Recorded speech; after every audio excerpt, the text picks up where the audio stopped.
Hello friends, welcome to my FP blog. বন্ধুরা, তোমরা সবাই কেমন আছো? আশা করছি সবাই খুব ভালো আছো। তো একটা নতুন ব্লগ নিয়ে আমি তোমাদের কাছে চলে এসেছি। এই কদিন তোমাদের কাছে আমি একটু ব্লগটা দিতে পারিনি, তার কারণ হচ্ছে আমার শরীরটা খুব একটা ভালো ছিল না। তাই একটা ব্লগ নিয়ে আমি আবার তোমাদের কাছে এসেছি। এই ব্লগটা আমার কাছে খুব স্পেশাল, কারণ এই ব্লগটা হচ্ছে একটা মেলা নিয়ে। যে মেলাটা হয় আমি যেখানে থাকি সেখানকার। তো এই ব্লগটা হচ্ছে পানাগড়ের একটা খুব ফেমাস একটা মেলা, যার নাম হচ্ছে দানবড় মেলা। তো এই দানবড় মেলা নিয়ে আমি আর তোমাদের কাছে একটা ব্লগ নিয়ে এসেছি। তো চলো ফ্রেন্ড, স্টার্ট করছি ব্লগটা। তোমরাও থেকো, দেখো, ভালো লাগলে একটু জানিও। ঠিক আছে ফ্রেন্ড, তো চলো স্টার্ট করছি।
Thank you.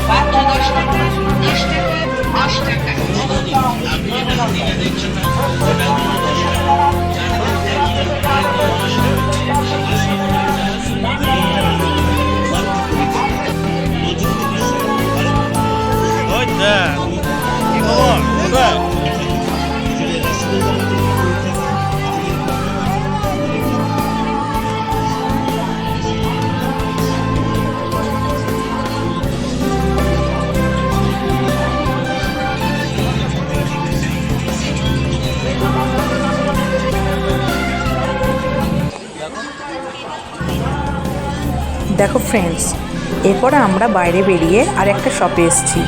যারা আমার মতো ইয়াররিংস প্রেমী তারা বুঝতেই পারছো, এখানে ঢোকার সঙ্গে সঙ্গে যত ইয়াররিংস আছে সব মনে আমি নিইনি। দেখতেই পাচ্ছ কত রকমের ইয়াররিংস এখানে রয়েছে। তো আমি তোমাদের কাছে এগুলোই দেখানোর একটু চেষ্টা করলাম। দেখো আমি তোমাদের কাছে এই মানে স্টোনের যে চুড়িগুলো এগুলো একটু দেখালাম। তো এরপরে আমরা মেলা থেকে বেরিয়ে টুকটাক একটু খাওয়া দাওয়া করে তারপর ঘরে চলে এসেছিলাম।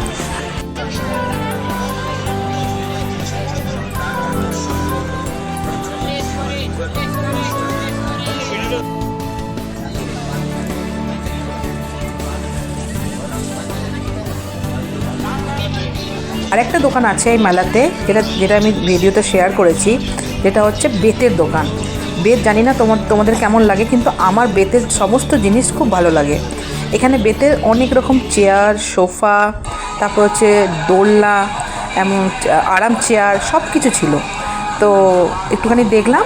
আর যখন আমি বাড়ি ফিরছিলাম তখন আরেকটা জিনিস ওয়াচ করলাম, যেটা হচ্ছে একটা বাচ্চা মেয়ে একটা খুব সুন্দর জিনিস করছে, যেটা তোমাদের সাথে আমি একটু শেয়ার করলাম। দেখো ফ্রেন্ডস, একটা রিংয়ের মধ্যে একটা বাচ্চা মেয়ে কত সুন্দর সুতোর ওপরে দিয়ে চলছে, মানে দড়ির ওপরে দিয়ে। তো সবাই এখানে দেখছিল বাচ্চা মেয়েটাকে, যে কত সুন্দরভাবে ও নিজেকে ওইটার মধ্যে দিয়ে চলাচ্ছে। তো এটা কিছুক্ষণ দেখার পর আমি আর আমার হাজব্যান্ড ঘরে চলে এসেছিলাম।